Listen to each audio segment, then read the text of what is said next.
Maintenant, on rentre dans le développement, dans l'étude même du texte, et donc dans la rédaction du développement de notre devoir. Vous avez compris que quand j'apparais en noir et blanc, c'est que je fais des commentaires méthodologiques sur ce que je suis en train de faire. C'est du montage, c'est de la mise en abîme. Voici le plan général du texte, qui va être aussi le plan du devoir. Et là, c'est le plan de la première partie. La première phrase donne la thèse du texte. La volonté qui ne se décide pas n'est pas une volonté effective.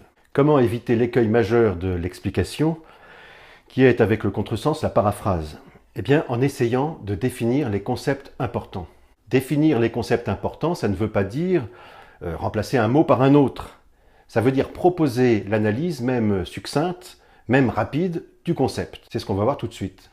Qu'est-ce que vouloir? Vouloir suppose qu'on veuille faire quelque chose, ou qu'on veuille quelque chose, c'est-à-dire vouloir suppose qu'on pose un objet, ou un acte en tant qu'objet. Vouloir, c'est alors tendre vers cet objet, pour le posséder, pour le faire sien. Que cet objet soit concret ou abstrait. Vouloir, c'est donc tendre vers un objet en tant qu'il est désirable. Bon, on peut faire ici la distinction classique entre la volonté et le désir. La volonté est supposée être rationnelle, c'est-à-dire non déterminée nécessairement par la sensibilité. Par exemple, si je veux avoir mon bac, c'est pas que ma sensibilité est déterminée à désirer avoir mon bac, ça n'a rien d'agréable de passer son bac.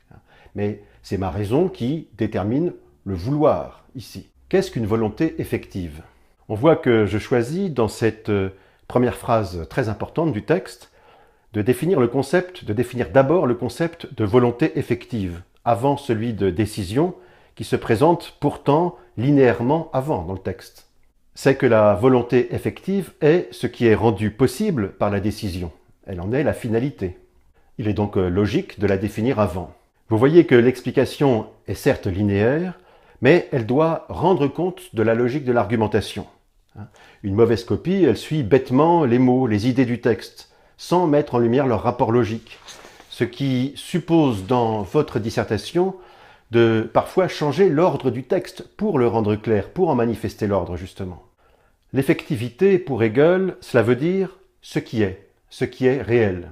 La volonté effective, c'est la volonté réelle, la volonté qui veut vraiment, la volonté qu'on doit opposer donc à une volonté qui ne veut pas vraiment, qui serait quelque chose comme le fantasme ou la rêverie. Vouloir vraiment, vouloir effectivement, c'est vouloir non seulement l'objet du vouloir, mais aussi son moyen.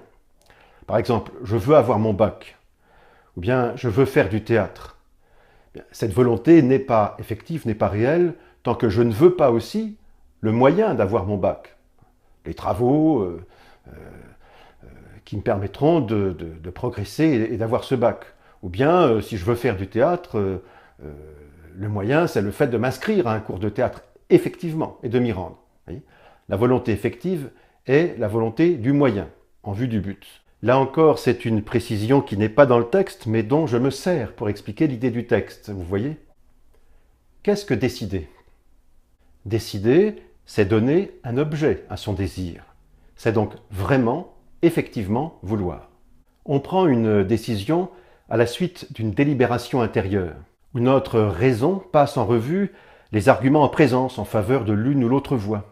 On s'interroge sur le bien fondé de la décision, on hésite, puis on décide.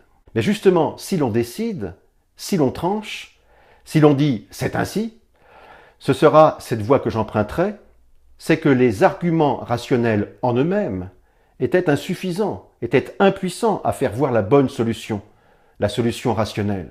Dans son langage, Leibniz va dire qu'en fait, il y a une infinité de petites raisons, impossibles à dénombrer, impossibles à distinguer les unes des autres, qui me font agir.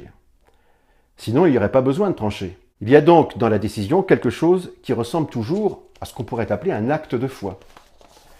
Une sorte de saut dans l'inconnu, dans l'irrationnel, dans l'indéterminé. Faisons d'abord une remarque et puis soulevons un paradoxe. La remarque, c'est que, en fait, la décision, le vouloir, la finitude, comme va dire Hegel, sont déjà à l'intérieur de la raison. Pourquoi? La raison juge, c'est-à-dire la raison affirme. Elle dit « ceci est ainsi » et pas autrement. Mais précisément, si elle juge, c'est qu'elle décide, c'est qu'elle suspend l'investigation rationnelle. Le paradoxe, c'est que le vouloir, en vertu de la définition qu'on vient de donner, semble donc nécessiter absolument la décision, puisque sans elle, il n'y aurait pas d'objet au vouloir. Mais ce faisant, semble-t-il, décider s'oppose à vouloir, à désirer.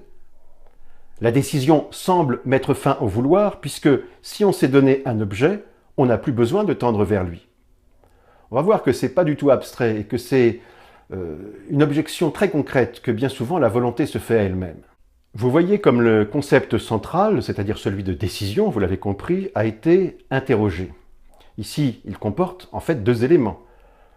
La décision est le fait pour la volonté de se donner un objet, et deuxième élément, la décision est l'interruption de la délibération rationnelle intérieure. Vous voyez aussi qu'en soulevant un paradoxe, je ne me contente pas d'expliquer.